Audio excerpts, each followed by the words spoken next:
Uh, we've worked with this poem, a form of this poem before. I've been working on the poem myself. It's inspired by something I heard Richard Rohr talking about. Rohr is one of my the great teachers that I've experienced. I'm so grateful for all my teachers. And but this is what to do with your pain, and it goes like this: the spirituality is always eventually about what to do with your pain. Eventually, it gets down to that. Um, It seems our culture has lost its own spiritual foundation and center, and as a result, we no longer know how to do. We no longer know what to do with universal pain because there's our own private pain. There's our own pain of our family, our group, our country, or whatever. But this is sort of, we're in a universe here, and we're on a planet, and so there's such a thing as universal pain, ancestral pain. It's just comes with the territory. Maybe on some other planet it's like a bliss realm, but here we're there's a lot of pain and it can be serious. Uh, what do we do with it? Well, the Buddha starts out the Four Noble Truths with life is suffering. If he didn't have the second, third, and fourth noble truth talking about how to transform suffering, that would be sort of grim. But he's just stating the obvious. He's basically saying, okay, let's get serious about this. If you go far enough with spirituality and you live long enough, you don't have to live very long, actually. You're experiencing pain. There's physical pain. You break your arm, you get a cold or flu or whatever, uh, uh, or a disease. But then there's all the other realms of pain, the emotional pain, the intellectual pain. That's mostly what the Buddha is talking about here, how to deal with what he called dukkha, which was more like just dissatisfaction with life. That would be better than actually translating as suffering. Dukkha was basically just not satisfied. I can't get no satisfaction, as Mick Jagger sang. So what do you do with that? Because that's man-made. That's not any kind of thing sent by the divine. It's just we're just not satisfied. So he worked with it that way, and of course, we ended up with the icon of the cross, and Jesus is hanging there and just saying, "Yeah, you got to go through this." The question is, how can you transform it? Both Buddha and Jesus gave us ways to transform it. So if you go down the poem, if we do not transform our pain, we will always transmit it. I think that's pretty undeniable. You got two options here, right? Being a human being, if you're gonna learn how to deal with pain and transform it, or unconsciously you're going to transmit it, and you can apply that to the virus that we're dealing with now, the pandemic. You know, uh, uh, if we don't learn how to transform it, and who had transformation of pain 101? None of us. We never really caught this as the major kind of teaching that we need to pass on. Our culture's sort of lost it. Um, so if you don't learn how to transform it, you will transmit it to our partners, our friends, our coworkers, and our enemies. Usually we project it outward and blame someone else for causing our pain. We've all done that. And some of us, because of our temperament, will often project it inward and end up blaming ourselves. That's more likely what a guy like me would do. There are certain temperaments, when you know the Enneagram, that tend to do what they call introjection rather than projection. And either way, it's toxic.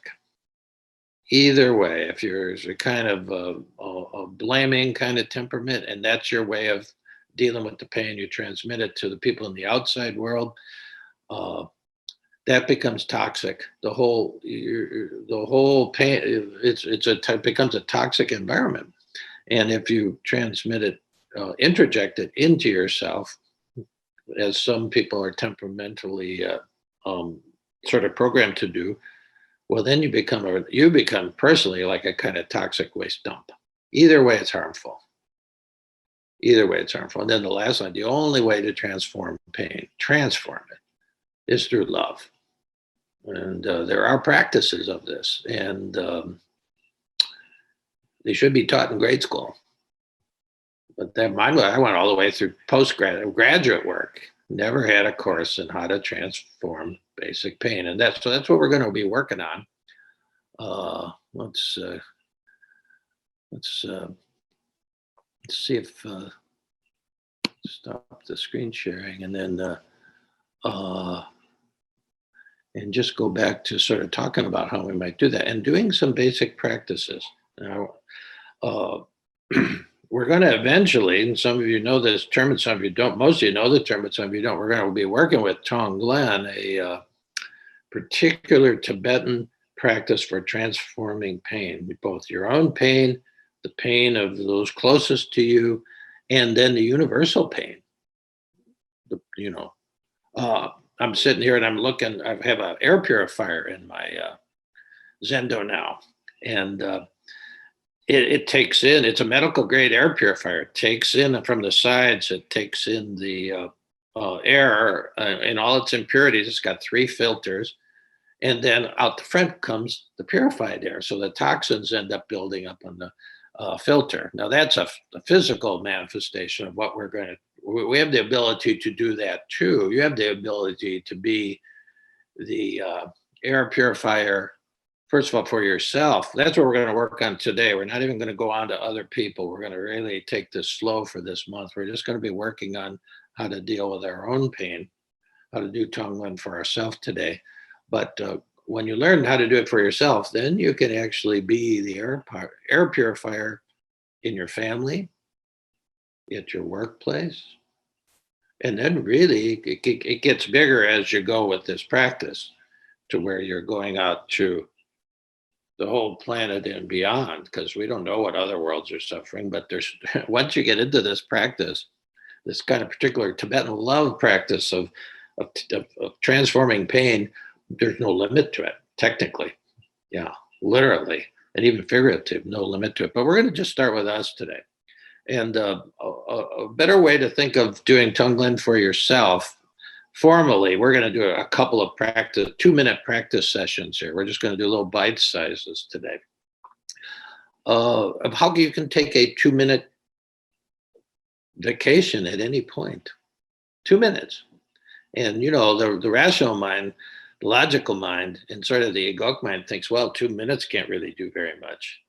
But we're gonna do a couple chunks today, just 2 minutes, and I'll be, you know, you won't even have to worry about timing it. I'll use my my beads here, and 2 minutes of breathing the kind of way we're going to breathing. It's about 11 or 12 breaths. That's what we're talking about. 12 breaths. Normal breath when you breathe the way I'm going to suggest breathing will take about 11 seconds. So we don't pay any attention to our breath. We take it for granted. But when you're out of oxygen, you know, you do without water for, you know, food for 3 weeks. What they say water for 3 days, and they say breath for 3 minutes. It's the most precious thing we have. Our incarnation started with the in breath, and everybody ends on an out breath. In between that, we call it a human life or human incarnation. So we're going to work with the breath a little bit. And the first one is just, I'm going to give you a little progressive way to do a kind of somatic breathing, just regular breathing, but in a certain way. And then we'll add a little aspect to it for the second one, and then we'll do a little bit of longer stretch. So that's what we'll be doing for our practice time, and then we'll come out of it. We'll be able to talk about it a little bit. So just sit yourself in your normal meditation mode, but realize when you're doing this on the fly, you're in the hospital with your husband or wife, and they're, or you're not in the hospital, which is even maybe more painful if they've got COVID or something. You're not allowed in the hospital. Well, how do you deal with that? You can be overwhelming.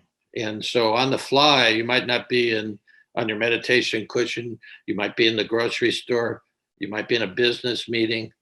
You could do this anywhere. You can actually take a kind of 2-minute vacation or 2-minute retreat, and then we'll ramp it up. We'll show how we actually can apply this in a more serious way too. But this is a lifesaver sometimes. So I'm going to just ask you to do it. Just shut your eyes, and I'll do the timing here with the beads.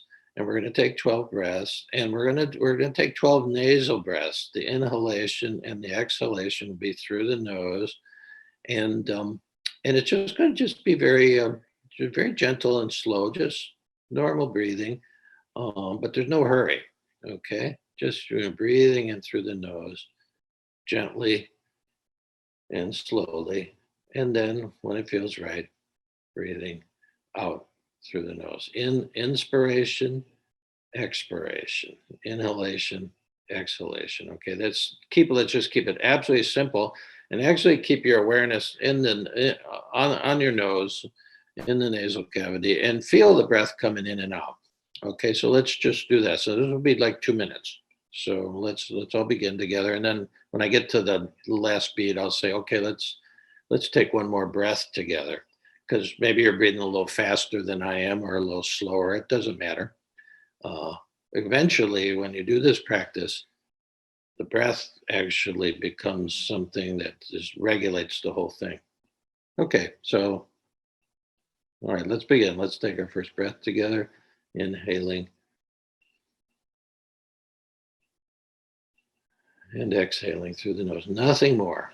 If you get lost in thought during the thing, start thinking about something, that's fine. Just go back to being conscious of the inhalation and the exhalation. Just keep going with it.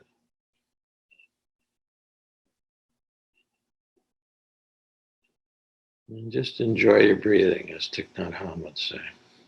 Just enjoy this little retreat here for 2 minutes.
Okay, let's take our last breath together.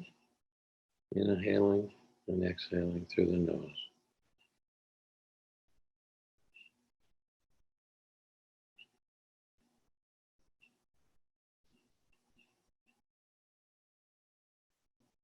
Okay. Now on the, you know, there's like it's like your internet service, or you can get the basic cable, you can get the premium, and then you can get the one that you can see all the football games and everything, and it's sort of like that. This is basic cable, but it's really good. I don't know how you feel, but before, like when I'm listening to the music and Jill's leaving the people in, I'm doing this kind of breathing, just getting myself ready, just taking a break, you know. Now, as Suzuki, my first Zen teacher said, he says, you have no idea what's going on when you're doing this kind of stuff. We've got trillions of cells in there. And the quality of the breath that we're bringing in when we're breathing like that nasal breathing. First of all, it gets warmed in your nose, which prepares it more to release more oxygen in your lungs when it reaches your lungs. It gets warmed, first of all. Second of all, it gets filtered through the nasal cavities. This is just yoga teaching. It's been around for 4,000 years, since the Hindu folks. And if you have a yoga teacher or something, he or she might not be going into this, but that's all the basis of why the breathing is so important. Just on a physical level, it's your nose is filtering out impurities. When you're breathing through the mouth on the in breath, it's going straight in, and it's not filtering anything per se, and it's actually cooler than the lungs would like it. That's a very interesting fact. When you get into breathing studies a little bit. So and that's why, for instance, in the COVID time, the pandemic time, uh, the virus actually stays in your nasal cavity for a little while, a day or two or three before it gets the kind of force that it can ramp up. Uh, and then to know that's why they're swabbing the nasal cavity, you see, to catch what's going on. And so this kind of breathing and the out breath through this actually goes back through and can clean things out there that were lodged. So it's you have to clean these filters in here every month. I have to go in there and otherwise it starts to build up. So the out breath through the nose has that effect too. There's other things you can do in terms of hygiene, actually for the nose, that can actually give you a lot of immunity against infection. But just this basic thing, your cells inside, whether you know it or not, you have trillions of cells in there. They're all sort of getting a little invigorated because oxygen works for everybody. Okay, so that's just on a very basic level, and I do it a lot. I've been doing it a lot lately. Imagine what the impact on marriages is when you're really pissed off at your husband or wife or your kids. If the first word came out of your mouth, you have the practice of taking 12 breaths like that. I think it would save marriages. I think it would transform marriages, and I think it would transform the relationship between you and your teenager, especially. I wasn't that wise. I didn't know it, but I know it now. So, they say count to 10, you know, uh, you know, uh, breathe to 12, give yourself 2 minutes, breathe to 3 if you want, but take a few breaths before those words come out of your mouth. Think about that for a minute. And that's why this kind of practice, formally and on the fly, starts lowering the pain threshold. Because, who hasn't said a few things in their lifetime that they wish they hadn't have said? I mean, raise your hand if this is for you. Have you ever said anything that you wish you had thought before? Well, breathe before you say it next time. So comes in handy in a lot of ways. One woman I had taught to this, she actually told her husband, she said, honey, I'm going to have to breathe a little bit before I respond to that. You could do that. We have TV rooms, we have rec rooms. I'm in my breathing room now in the Zendo, but we don't think that's important. There's guys in prison because they happen to have a gun, and at the moment they just pulled the trigger. What if they had taken 12 breaths? They wouldn't be spending 40 years in prison, perhaps. So this is, that's a lot of pain. So this is a real preemptive practice, and I wanted to introduce it to you just at the very basic cable level that this can do you a lot of good to practice this. And I just use my beads to count 12. If you're worried about the time, I like to give people an idea of 12 breaths. You can invest 2 minutes and see what happens to you. And because we don't think little things can mount, we think we got to meditate for 30 minutes or 9 times a day or something. To forget about that. And it's just a question of you're going inside, because that breath is taking you inside. The spirit the word for inspiration, expiration has spirit in it, and spirit has always been connected with the breath. So it's a very powerful thing, even at the basic level. Even at the basic level. All right, so we're going to try to do something at sort of like the next level. I don't know what they call it on cable, the gold level, the premium level, or whatever, and then there's the super level. So we're going to do these 3 times to give you an idea of the possibility.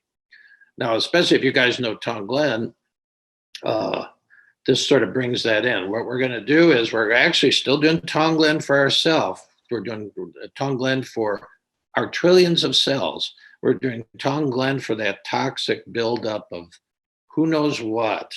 Because the fact is, when you interject pain, and we all do a little bit of that or a lot of that, depending on your temperament. Some of us are more projectors of the pain, but you still, there are always something, some residue that goes in, even for people who totally project it on everybody else. There's still some residue that goes in, and it's in your very cells. So the Tibetans, I learned uh, from a Tibetan teacher that I worked with for breathing for 15 years. It's called a whole body breathing, and it's sometimes called cellular breathing. So when we do the 12 breaths this time, same way, gentle, slow through the nose, inhaling and exhaling. But we're adding like a little imaginal realm kind of a tactic here. Where imagine when you're breathing in that all the pollution and all the trillions of cells is going to be moving up to the heart, not your physical heart now, but what they call in all the traditions, in Christian tradition, Catholics especially, the Sacred Heart. Buddhists to call it the uh, bodhicitta, the noble heart, the awakened heart. Sufis call it the kalb, and like when the dervishes are whirling, how do they not get dizzy and fall down? Well, their focus is right here, right where this is here. So right here in the center of the chest.